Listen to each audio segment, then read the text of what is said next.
Welcome to Living the Solution with Dr. Elena George. Today we have a wonderful friend of the show, Miss Lynne Taylor, also known as the Common Core Diva, who's joining us today to give us an update. It never stops, Lynne. It just seems like it just keeps rolling.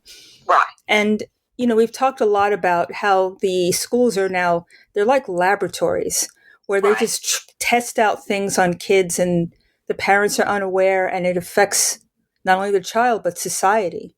And today we're going to talk about something that I didn't think was involved with schools at all. I thought it was really relegated to the labs and other places, something called CRISPR, which is, it's an acronym, I think, but Right, it is. Okay, so I know it's about genetic modification and changes in how we have genes express from a healthcare perspective to try to stop disease spreading and to try to heal people. But I wanted to know, one, for listeners who don't know what it is, first, what is CRISPR? Okay, it stands for clustered, regularly interspersed, short palindromic repeats. So it's a almost lab-grown way to edit the body's natural ability to take genes and to, modify genes that are needed to fight diseases. This is a man-made effort. And it's growing in popularity again. I mean, this has been in the works for a while, but the avenue is, this is going to help us make advances not only in healthcare, but in restoring extinct populations of flora and fauna, because after all, we have to make sure that we are making sure that we take care of the earth more so than we are people. Now, the problem with this is that if you're going to go and resurrect animals that are thousands of years old, say, for example, like woolly mammoth or something like that, the particular ecosystem that was needed for that particular animal to survive no longer exists. So where do you think this animal is going to be able not only to live, but then to repopulate? So this is part of the answer they're not giving us. I mean, what's the point of this exercise? I can't even imagine.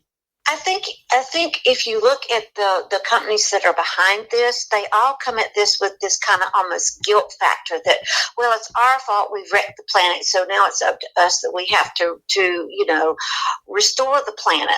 Well, if you look at God as the creator, you'll notice he told us to be good stewards of the earth, which meant, taking care of the plants and the animals and that sort of thing. Never said try to mimic my creation of the planet in any way, shape, form, or fashion. Mm-hmm. So this is where we're seeing a lot of parents and education systems going, wait a minute, time out. We're playing God with this. And if we're going to start doing this with animals, are we going to start doing this with people who've passed on? There seems to be a boundary that's breached, and it's a free-for-all at that point. If you start playing God and creating life from nothing, where does it stop? It's not about AI anymore. It's gone to a different level. Right. Well, absolutely. But this is part of that. This is part of that shift in science, and it's thinking that we've shifted from science as a way to understand how God created everything to putting the science as the God, and then the creation as the thing that needs to be worshipped. And that is such a twisted and distorted view of how the world actually works. I would have to agree. So, how do they plan to have this unfold in a school system setting? It's so rigid. They do so many things. How do they expect to, and bring this in as part of the system? Well, right now, if you look at the younger grades, they're using CRISPR as an example of STEM, which is science, technology, engineering, and math.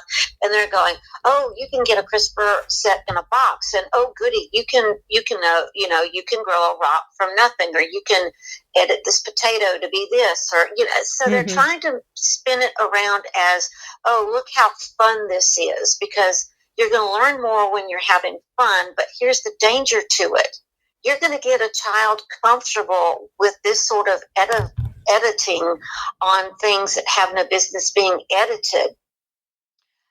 And then they're going to be okay with it when it comes to the much harder issues like the woolly mammoth or a person or, that sort of thing. And again, it's all being done in the name of we're supposed to carry this eternal guilt, I guess, that, we screwed up the planet. Well, I don't know. Did we really? Or did the companies do it? Because, here's the thing. For years, and I can remember when DDT was the big thing and you had to get it out of the rivers and this, that, and the other. That wasn't because of Joe Blow or you and I as functioning members of society. That was big companies that were doing dirty business, quite frankly. Same thing with the hairspray. You remember we couldn't use hairspray because we were going to burn a hole in the ozone. Right. Well, that wasn't so much about protecting the ozone as it was saying you can't use this product because you will be responsible for the damage that is caused. So we've seen this guilt factor, especially through the Sustainable Development Goals, continue to grind on. Now that we have the climate change garbage and we have the social justice warriors, we're seeing this become almost a bully pulpit.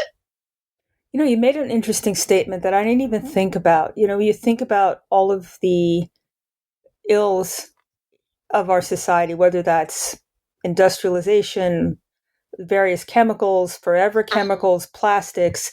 It's actually not the people. It's actually the companies that are creating these products that are toxic, but they're shifting the blame to the consumer. And I don't see anything going after the people who make Roundup or the sprays that have ended up in our water supply and our soil, these toxic waste dumps. Nothing really ever happens to them. And maybe it'd be interesting to clean up the system. Maybe we wouldn't have a lot of these problems, but there's nobody pushing that. Yeah, well, it's interesting that you bring up Roundup because there was a multi-million-dollar lawsuit that was actually settled against the makers of Roundup. But guess what? They have reformulated it supposedly so that it'll do the same thing, which is kill natural weeds that we need as far as herbal medicines, because we've been told, well, for example, dandelions are always, your worst enemy. No, every part of the dandelion is provided as one of those herbs that was given to plants and herbs that was given to us by God to be a healer. But, when you've been told a lie for so many years, what are you going to do? You're going to sit there and probably buy into it. So, yeah, Monsanto's still making Roundup. Is it still killing people? I'm not quite so sure. So, what good did the lawsuit do if they're going to continue to make it? That's a great point.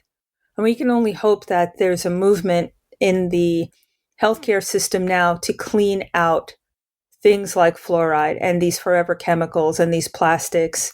This is the time to start. I think we need to stop having bows and ribbons and walks and start figuring out what's causing the problems and fix that.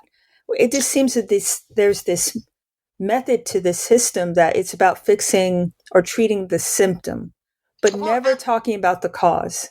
Right, absolutely. And here's, as someone who's survived cancer, I can tell you firsthand, when I was diagnosed, it wasn't about what was best for my body. It was about what drug could they give me that was supposed to fix the problem. Now, here's the thing, and I've seen this circulate on social media. People will sit there and say, we have no problem accepting all these supposed medication fixes for things like cancer, but we won't look at what's causing the cancers. Your point exactly that you just made, because if you look at the causes of cancer, 95% of it is environment including what you eat. Mm-hmm. It is not in genetics, but these, again, are lies that we have been told for generations, to the point that the minute someone is diagnosed with some ill like cancer, oh, you have to go get chemo. Oh, you have to go do this. You have to go do that. No, you don't have to. You can choose to if you want to. And I'm not disparaging those who have used it and those treatments have worked. I'm saying for myself, that was not the avenue, because I had done enough research to know in the long run those would kill me quicker than if I used alternative methods. I think it's about choice, don't you, Lynn? If you don't know, if you don't know there's a choice, you are savvy enough to do your own research. But from a healthcare perspective, I think people need to have the breadth and length of what's out there, so they can pick what's good for them instead of being shuttled down this pathway of one size fits all. And if you don't want to do it that way, then you're somehow demonized. I don't think that's correct. Right. Well, and it's interesting that you bring that up, because what have we seen happen in our society, both from our government and from big pharma and big insurance? We're pushed in directions where we don't have a choice. We're also seeing that there are public-private partnerships that are ramping up to start corralling more and more people to, you can't have that conversation about science because that's not real science. Well, it's up to you to decide for yourself, is it real science or is it what is being bought and sold as science?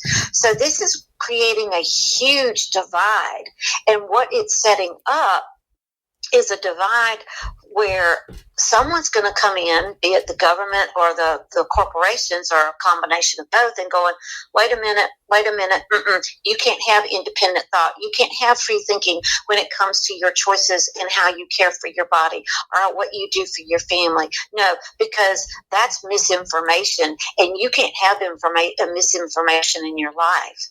But yet, look at the decades of misinformation they have purposely fed us, especially about our healthcare system.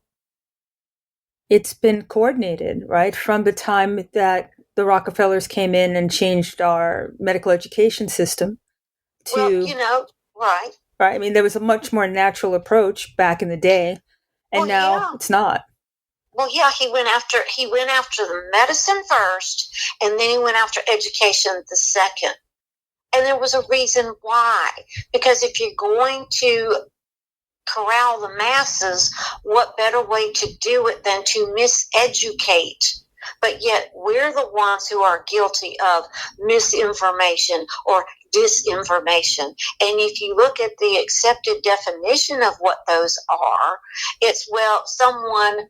they thought they had the facts, and, they didn't look at everything. Or, they got this because so-and-so and such told them, and, the so-and-so and such were wrong. Really? You should be able to do your own research and decide, yes, I want this. No, I don't want that. And if it is a combination of Eastern and Western medicine, super. If it's one or the other all the way, super. If your choice is to not take anything at all, that's your choice, and you should be able to stand by it. I couldn't have said it better. On that note, let's take our first break. You're living in the solution.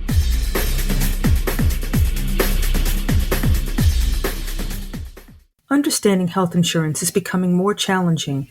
If you currently have insurance, you've probably noticed that it costs more to see your doctor. And if you're able to keep your doctor, it takes longer to get an appointment. There's bad news and good news. The bad news is this trend is predicted to continue. Your costs will likely continue to rise, while your healthcare choice and access will continue to fall. The good news is Peachtree ENT Center has the answer to this problem. We are committed to working with you. We specialize in providing affordable care for patients without insurance, those who are underinsured, and those with high deductible or catastrophic coverage. And we offer same-day appointments. You no longer have to choose between staying healthy and paying bills, because Peachtree ENT Center is where patient care counts. Call 404-591-9100 or visit us at peachtreeentcenter.com.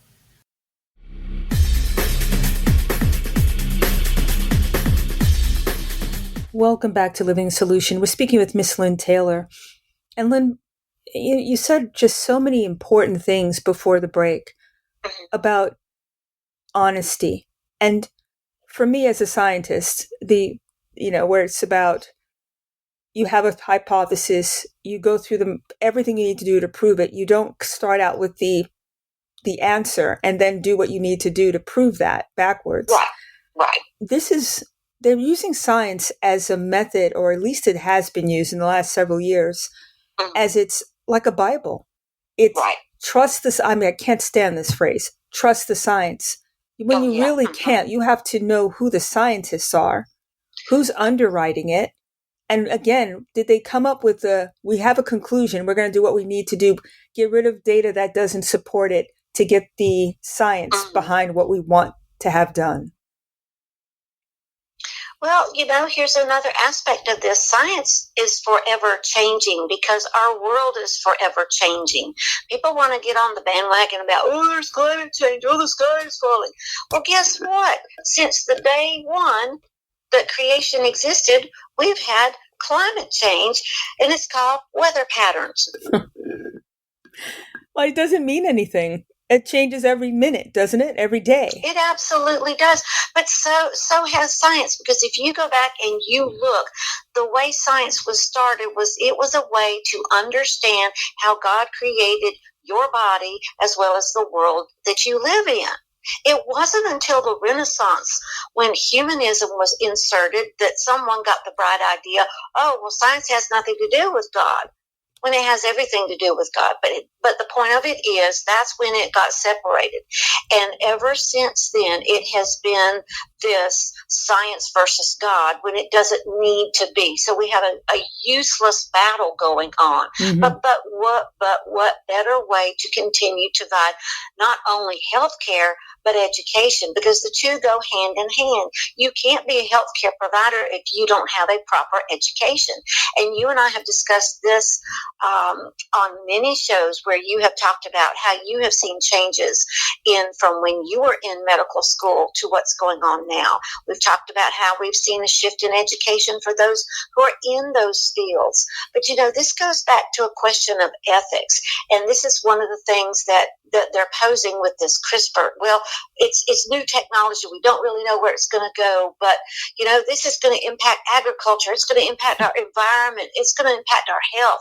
So how can we make sure that this is going to go well? Well, you have to look at how they're defining ethics and how those who are in this are defining it as the practice and examination of our standards for morality, or what is right or wrong.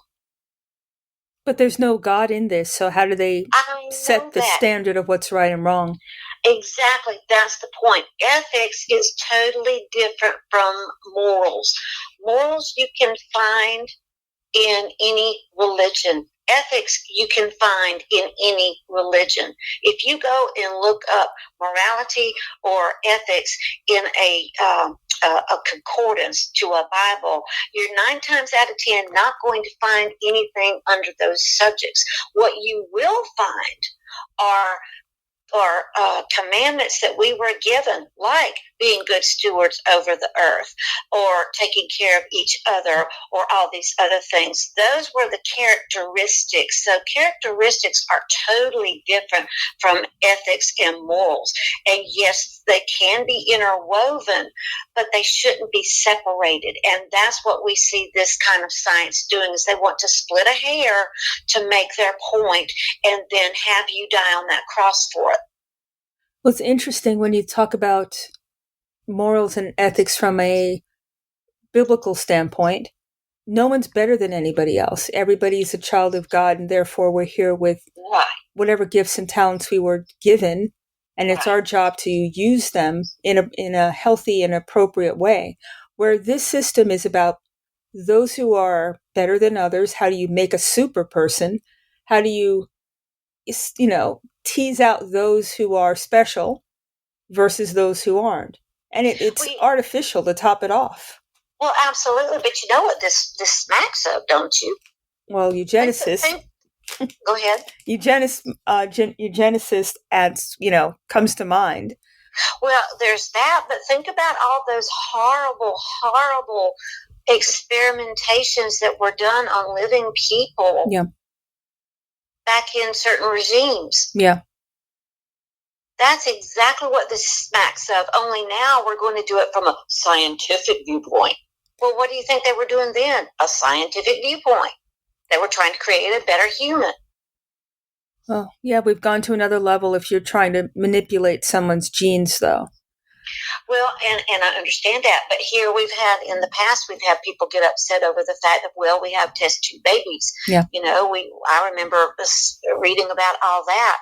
We've had all kinds of arguments about whether we should, should there be abortion, should there not, at what point should it go to, blah, blah, blah, blah, blah. Mm-hmm. But yet we're going to open arm accept that we want to resurrect animals and plants that have been extinct for eons, and we're okay with that. This doesn't make sense to me, and it shouldn't make sense to anyone who has a solid head on their shoulders. I don't know if it's narcissistic in a way that you feel as a scientist you can manipulate what God created, right, and not have a consequence. So let's talk about genes for a minute, or the genetic code. They make it seem very simplistic. If you insert something, if you take something out, there's going to be a linear effect, and it won't affect any other part of the genome. We don't know that. We don't know if it affects the next generation or it skips. We have no idea. So it's hubris on a huge level. Just because you may have mapped what's on the genetic, a blueprint, doesn't mean it presents the same way. So your environment can change how genes turn on. What you think can turn on or turn off how genes work. So taking things out and putting them in, and we even talked about transhumanism, right? Or I should say, inserting genes from animals or other creatures into our genome. That's not normal. We don't know what that's going to do. Right. So, absolutely. When you talk about things like the Science Buddies organization, it makes me, it sounds so innocuous. It always sounds like, oh, it's just so sweetness and light. But what is that? What's its mission? Well, its mission is to inspire and educate students of all ages in public schools, in home schools, and any combination thereof with hands-on STEM explorations that will reflect their unique and special interests. By providing high personalized quality education experiences, we drive students to discover, engage, and learn in STEM subjects. Well, let's stop and review something that we've gone over several shows on this subject. Science, technology, engineering, and math was an acronym created by the National Science Foundation at the bequest of the United Nations. And the sole purpose was to introduce this about the time that Common Core rolled out, so that no one would really see that we were coming out with something that was United Nations, and it was supposed to align with the Common Core state standards, which it still does. It's used now in career tech education as well, but it was to usher in ways to make the sustainable development goals so palpable that no one could live without them. And now we're seeing an entire STEM nation being created. But that goes back to a report that was handed to Obama when he became president. It was the PCAST report, the President's Council of Advisors on Science and Technology. And it basically said, we want to create a STEM education for a STEM people, to create a STEM workforce, for a STEM economy, for a STEM community, to create a greater global good. Okay. I mean, that's a lot of mumbo jumbo, but what they're really talking about sounds like is a technocracy, right? Oh, absolutely this is. And, this is the thing, is they'll tell you, oh, this is high quality. This is science authored. Well, great, fine, and wonderful. If you look at the depth of which Common Core and things like STEM go, it's an inch deep. That's not high quality. That is absolutely. And scientist authored. Well, are we looking at a scientist who is a bought and sold scientist? Or are we looking at a scientist who has been around the block and knows, hey, this is what real science is. This is what paid for science looks like. Well, if it's anything like the structure that we currently have, it's bought and paid for.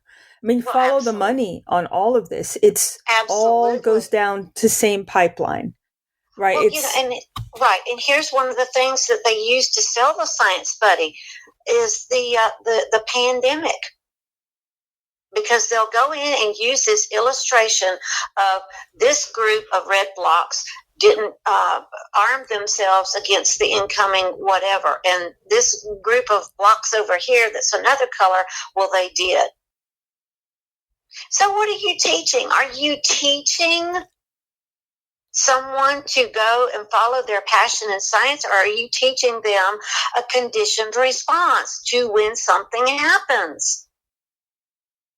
Or is this the science version of the, what do you call this thing?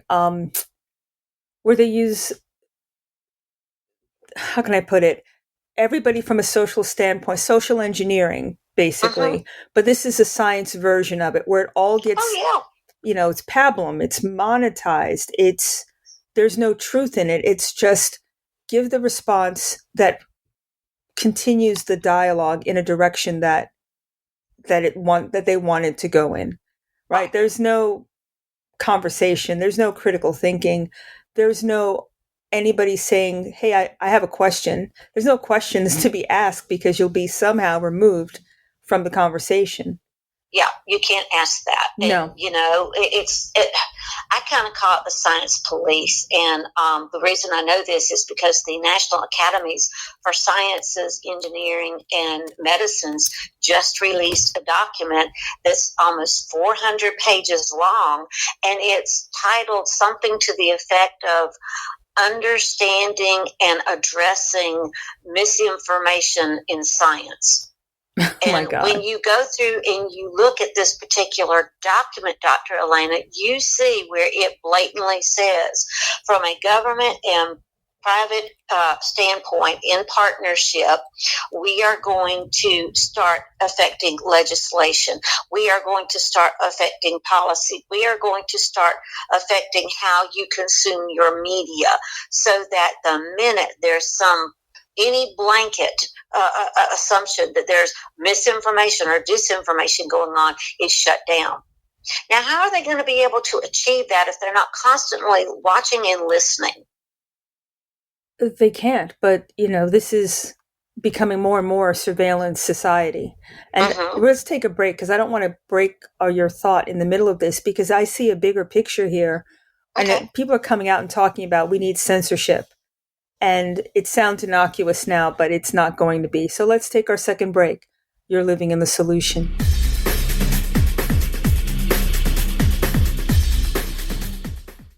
Sedera Medical Cost Sharing Community provides a path for people to protect their health and their wealth at the same time. It's a perfect blend of personal responsibility and community care, and it's an incredible way to reduce healthcare costs. I highly encourage you to break out of the status quo and look into this as an option. Check it out by visiting sedera.com/control your health for more information. That's Sedera, sedera.com/control your health.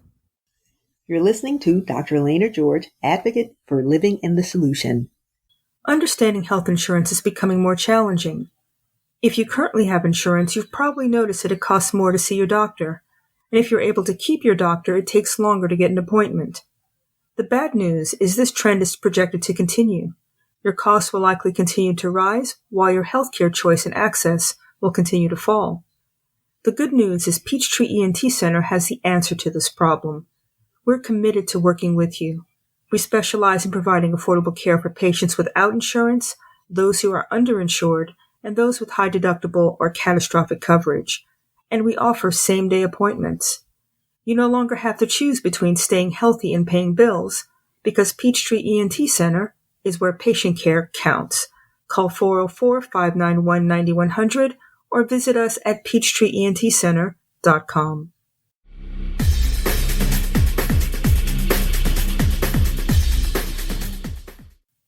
Welcome back to Living Solution. We're speaking with Miss Lynne Taylor, and there's been a coordinated voice I'm finding recently about we need to have control over what's said. We need censorship.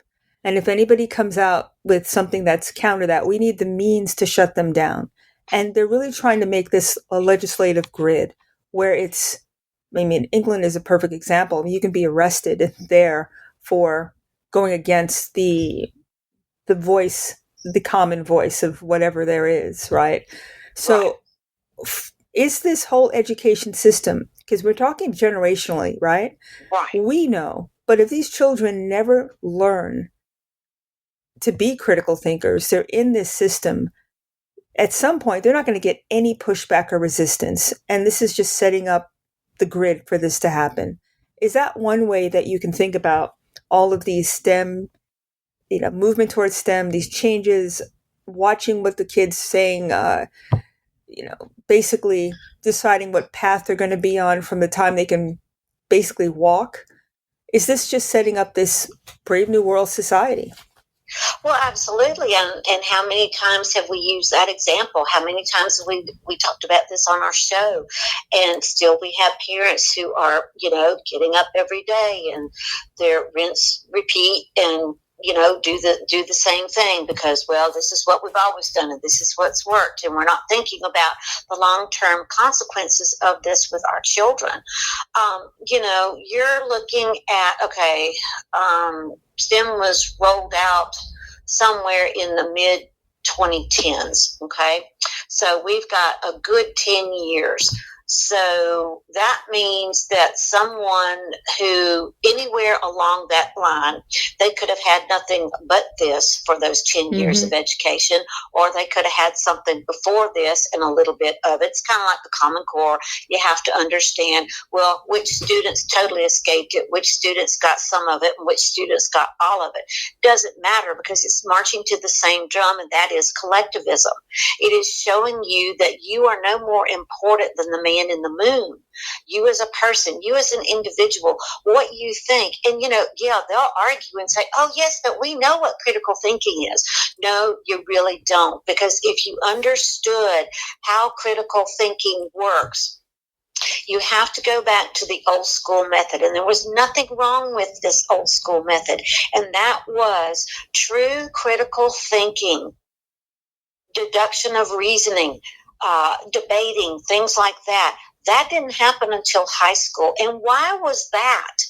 Because it had been proven down through the ages that when certain brain activity levels were met, typically in those teen years, that's when it could be introduced and properly understood. But when you put the cart before the horse, like Common Core does or this STEM does, you have kindergartners who are being told, oh, yes, this satisfies the critical thinking component. Well, guess what? In kindergarten, first grade, your brain is not developed enough to understand what true deductive reasoning is. You're still trying to learn your letters and your colors and your numbers. Of course, you're not ready for this sort of thing. But when we have put our children on such a trajectory that you have to hurry up to learn so that you can hurry up to go earn and be a cog in the system, what else do you expect? Well, it's not going to work properly. And there's going to be cognitive dissonance and anxiety and depression, all the things you're seeing from children overwhelmed. And they're not equipped to really even explain it, but they act out and then they get medicated. I mean, it's just a really bad pipeline.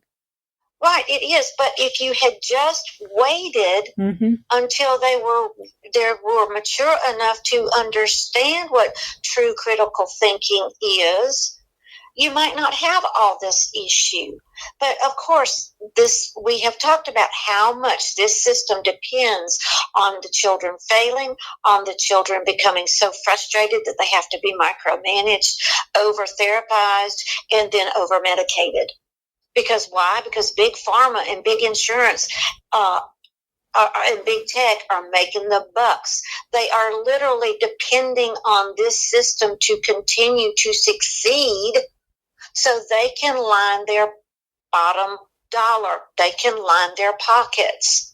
Think about it. We've done shows, and I can't remember how many ones ago we did, where the social and emotional learning and all the behavior interventions and all the psychotropic drugs and all the things that went in with all this were set to, by 2027, be in the trillions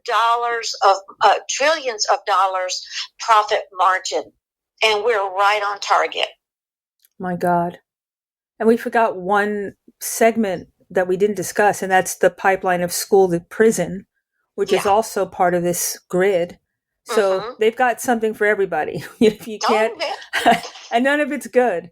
And none of it is sustainable in terms of becoming an adult, being self-sufficient, being able to meet adversity and think your way out of it, and as opposed to collapsing.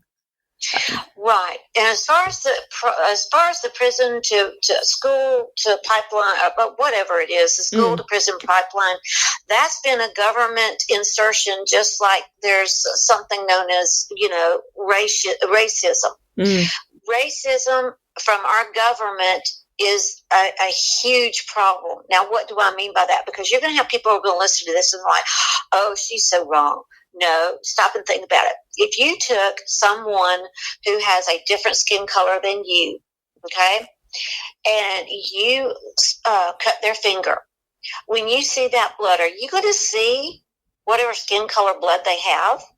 No. No. You're not going to see it because it doesn't exist. There's one race, and that's the human race. We have different skin colors. That means we come from different ethnic backgrounds. There's nothing wrong with that. But when you have a government that is so sold on continuing to harp on the fact of, well, it's this color versus that color, what do you think is going to happen? It's been bought into. It's been supported. Now, am I saying that there's never been conflict between different skin colors? Of course there have been, but go back and look in the Bible. They were not white. They were not black. They were dark-skinned. And there were other people of different colored skins. And there was always conflict. There will always be conflict. The only time there was no conflict across the world were the 3 years Jesus had his ministry. Before then, tons of it. Since then, tons of it. It's not going to go away. What we have to do is divorce ourselves from accepting any of these lies that our government is so busy pumping at us, and start looking at what's going to work for the human race, what's going to help bridge the divide, what's going to help bring us together, because the more they tear us apart and tear us down and turn us against each other, the more they will succeed in controlling us. I think you're correct. But from the whole movement of communitarianism, communism, whatever you want to call it, it's really just finding the lowest common denominator, really, to control everybody. Right. And making this fog that you can't pay attention to what really is going on because they're telling you how you're supposed to think and feel. And from a school standpoint, that social, and correct me if I'm wrong, is this social emotional learning really heightening the emotional response to whatever, whether you're in class and you can't do a topic, or you're an artistic person, they're throwing you into the STEM side, something counter to what makes you an individual and makes you tick. Right. It's counterproductive on purpose. Yeah, of course. Because you can't become a good conformist if you're going to be able to do what you want or think like you want. And you know what?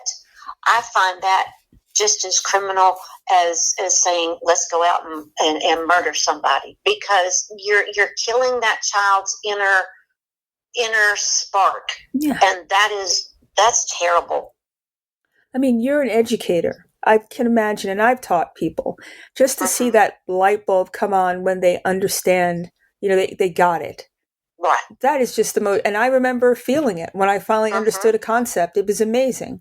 Right. That's not there anymore, somehow. No, it's not. But yet we're supposed to continue to embrace this shift in education, especially towards STEM, because, we're training for jobs that don't exist. I'm sorry. How can you possibly do that? You cannot possibly properly prepare anyone for something that doesn't exist. It's just like the misnomer behind the Dyson vacuum. It will tell you that it literally spins dust into invisibility because it's matter and it can make it disappear. No, It's impossible to make matter just go away. You cannot do it. Somehow we have to break this grid or this spell that people are under. And we've had this conversation about education and homeschooling and these alternative pathways that parents and children can take. And you were very clear, if the curriculum has to be the same, it doesn't matter if you're at home or not, you're still going to be affected by it. Groups like this Science Buddy, they'll sit there and tell you, we're not just for public school students, we're for homeschool students too. If you look at the number of curricula that are available, not just to private schools or public schools or homeschools, it's all coming from the same garbage. And that's really by design. Of course it is. So if you you do have a few homeschool curricula out there that have decided, no, we're not going to do that. But you know what? A lot of them have gone ahead and sold to larger companies. So you have to really, really get in the weeds to look at what, if you're going to go homeschool, you need to really stop and look who their partners are, who their funders are. Have they sold out their values and beliefs to align to globalism? That's a great question. Is there something that people can start educating themselves, some pathway that they can start doing proper research, especially as parents? Because it's very tough to be a parent these days, I would say. Right. Where can you start? Where would you, because it's not Department of Education we've discussed. No. I would look to groups like the National Home Education Legal Defense. It's called NHELD for short. It's based out of Connecticut. I am personal friends with the people who founded that, and they are extremely helpful because they believe in homeschooling. They have seen it work without government overreaches, and they are on the forefront of being able to show you, okay, well, here's what this state is doing. Here's how they're, trying to change legislation to be more intrusive about what you teach and how you teach it and so on and so forth. I would look to them, absolutely. I would also look to the, I think it's the National Home Education Research Institute. I think that is correct. That is another privately run organization. I would steer clear of groups like Homeschool Legal Defense Association or HSLDA, because while they'll tell you they want to support homeschooling, they are all for school choice funds. They're all for career tech education or STEM clubs. I would steer clear of them. I'd also look at your local homeschool families. If you don't know where they hang out, go hang out at the public library or ask the public librarian, hey, are there any homeschool groups that meet here regularly?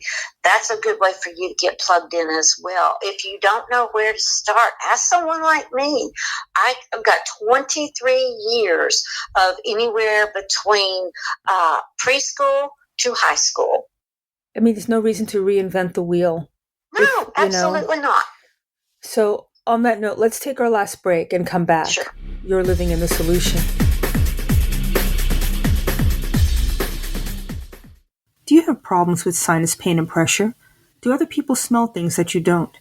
Have you lost the joy in eating because food just doesn't taste like it used to? Is your nose always stuffy no matter what you do? Maybe you have sinus or nasal polyps. These are generally benign growths that occur from a chronic sinus infection or allergies that are either undertreated or have not been treated at all. At Peachtree ENT Center, we specialize in minimally invasive balloon dilation surgery and correction of a deviated septum, as well as turbinate reduction surgery, all which can be done in the office. We use a state-of-the-art nasal telescope with a video camera so you can see the problem. You will be a partner in your care, and together we'll decide the course of action. Our philosophy is simple: to fix the problem, not just medicate the symptoms. But rest assured, all options will be offered before surgery is recommended, because Peachtree ENT Center is where patient care counts. Call 404-591-9100 or visit us at peachtreeentcenter.com. This is Dr. Elena George. I'd like to thank you for listening to Living in the Solution. You're what makes this show great. If you like it, please share it with your friends, subscribe to the podcast, follow me on Twitter at Living in the Solution, and follow me on my website, drelenageorge.com. You're listening to Dr. Elena George, advocate for living in the solution.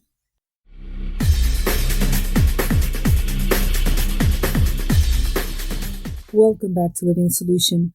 Lynne, where can they find your work? You can find me on my blog. It's www.commoncorediva, that's all run together, .com. If you have questions for me or you would like me to come speak in person or on air, that's info@commoncorediva.com. You can email me. You can also find me on Twitter, X, whatever they're calling it. It's @Common Core Diva.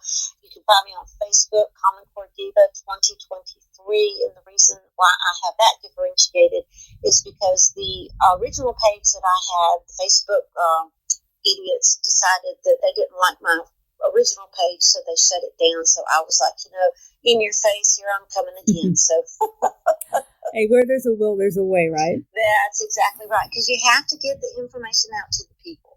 You absolutely do. I mean, it's one of those things where you just can't do surface anymore. You can't really go online either without knowing who's supporting those sites. Because it seems to me, too, from the standpoint of how the internet works, people have been co-opted and they've been taken out of circulation, or they've joined for monetary reasons sometimes. And whoever has the pocketbook has the power. So you can't necessarily always say what you want anymore if you're under the umbrella of something. Wow. I'm all about independence. Nobody runs my show. I'm not interested in kowtowing to anybody, because the truth is free and it's for everybody. Well, it should be free, but here's what we're noticing, especially with this shift to support junk science. You have to somehow pay, either through finances or a pound of flesh. You have to pay to be able to have access. And that just, I was doing a show earlier today, and we were talking about that you're somehow going to have a credential enough to prove that you are worthy enough to go find out information or resources. You shouldn't have to prove anything to go seek information. Interesting. From a healthcare standpoint, that sounds like a gatekeeping, or or a paywall type of situation. We used to be able to look up articles online. If you knew where to go, you can get them for free. That's gone, where you have to pay for the privilege of accessing. Yeah. Now, for those who want to do their own looking into just how far and wide this CRISPR thing has gone, Congress back in 2018 put out a report, Dr. Elena, that talked more about the global market and projections and private companies being able to profit. So don't think that the government doesn't know about this. They absolutely do. Back in 2023, Congress also had a paper on the Convention of Biological Diversity and how the U.S. needed to not only be involved, but to lead the charge. But is it really diversity? That's the question. I think it depends on whose side you're on. Is it their diversity, or is it our understanding of diversity? Well, everything's changed in terms of what it is and what it means. They're not exactly Right. the same now. Everything has a double meaning, Mm-hmm. and if it sounds innocuous, that's when you really need to take a second look at it. Maybe run, Right. because if it sounds cool or it sounds benign, generally it's not these days. Right. Absolutely. Well, I will tell you that one of the shifts that we're seeing that the government is purporting is this push to have every citizen believe and practice the same thing as far as what's acceptable for education or health care or just how the culture exists. And I think that's a very scary thing. And people need to start looking at how this is happening because it's coming in nudges. And that was one thing about the almost 400-page paper. It very blatantly laid out how the government, the U.S. government, as well as all these private corporations in partnership with them, were going to start using public and cultural nudges to get us to respond in certain ways. Well, they've been doing that for a while. These dog whistles. Right. Well, that's not new news, but no. The shift is we're gonna aim it now at how you practice science and how you believe science and how you talk about science. I think if anybody's been paying attention over the past 6 or so years, when they start saying believe the science without backing up, and then if there's any question, you're somehow against science and you're some sort of Luddite, you're ignorant. Mm-hmm. That's where people, I hope, are starting to say, I don't care what you think, I'm going to do my own research, and this is not good for me or my family, therefore right. I withdraw my consent. That we right. still have the power to do that. Right, but you saw how quickly the labels were rolled out. Oh, yeah. Yeah. You saw that, and it was no fun. It absolutely, because it not only divided certain groups, it tore families apart. Yeah, I remember stories of people not being able to go to Christmas or holidays, mm-hmm. or they were disinvited, or I can't even imagine having that degree of isolation. Right. And this is a psychological operation when it comes to somehow making you feel that because you have a question or because you're not with the herd, there's something wrong with you and you shouldn't even be able to question that. Shame on you. Yeah. Oh, yes. If it's not you're dumb and stupid, it's shame and ooh, look, you bad person. Mm-hmm. No, you're just a person trying to live your life and do what you need to do that's best for you, because what's best for you is not going to be what's best for me, and I'm okay with that. It's not only, it was like another step, wasn't it? You didn't want to do it, but you're actively trying to hurt me, right? Oh, that was somehow, like the step too far. Yeah, somehow the public is sick because you didn't this and you didn't that. Well, you want to kill somebody. Mindset behind all of this that we're talking about. In a way, it used human nature in a very toxic way, right? It was you actively wanted to kill somebody because you wanted to withdraw your consent for it. It didn't affect anybody really when you look at it critically. But the way that it was rolled out, and I mean it on all fronts, from the media to the school system, every message that was coming across was, if you're not with us, you're against us, and you're the worst person in the world. And not only that, you should be removed from the social fabric of our society. I've never heard of any hospital taking away somebody's treatment because they decided not to do something. So they were no transplants, no care. You're just on your own. That's totally unethical. And that was used as a weapon, really, against people. And even though they spoke out, they were still hushed. Right. Nobody had the ability to say what you're saying is unethical and is criminal, really. And you should be, not only ashamed, you should be made to stop doing it. And that didn't exist for quite a while. Right. Absolutely. Well, here's the good news. We absolutely can fight back. And, just because these documents are out there and these are the plans that they've made, now that we know that they're out there and we're discussing this, you've got a little bit of a leg up because you have time to counter. No, first is knowledge, and then it's action, right? Right, so absolutely. You're not alone. That's the thing, that the isolation made people think that they were the only people to think this. And they were the only people to want this. And because of that, they were some outlier. And human nature is very interesting, isn't it? Where people do want to be part of a social fabric. They don't want to be the outlier. Even unfortunately when it hurts them, which I'm hoping that comes to an end. Because at this point, it's pretty clear choices that were made didn't serve humanity, honestly. Right. But it certainly didn't serve the individual. Well, it certainly served the profit-making people who are into this.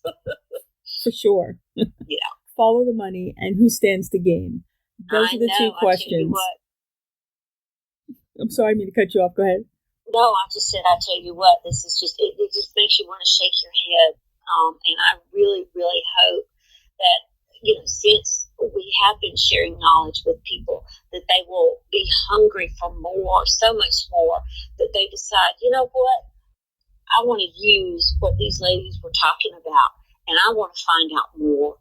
And once I find out more, then I want to see what I can do in my area to let's start talking with each other so that we can take those actions together. Because every bit of this violates your God-given rights. It also goes after those rights that were supposed to be protected by our federal government. And if you don't know what your civil rights are, if you don't know what your constitutional rights are, how can you properly take action against a corrupt system? You have to know these things. You do. There's no way around it. And I don't think you can't be led by somebody. I trust that this person has my best interest. That's the worst thing I think you can do, is to not put into action what your rights are. But you're as God-given human rights. Wow. These people, whoever they are, whoever's in this system, doesn't work for you. They work for the system, and it's about upholding the status quo by any means necessary. Well, do remember this. Government is a system, and systems are not living, breathing creatures. Therefore, they possess no love. They possess no hate. They possess no personal feeling whatsoever. Now, the people who serve in the government do possess those feelings. But when they have signed up to work for the system, guess what they have to put aside? But it's gone to the point where it's not going to just those who work in the system. No, this is now being blanketly applied to those of us who are just out here doing our own thing. Well, it's now, or it's not now or never almost.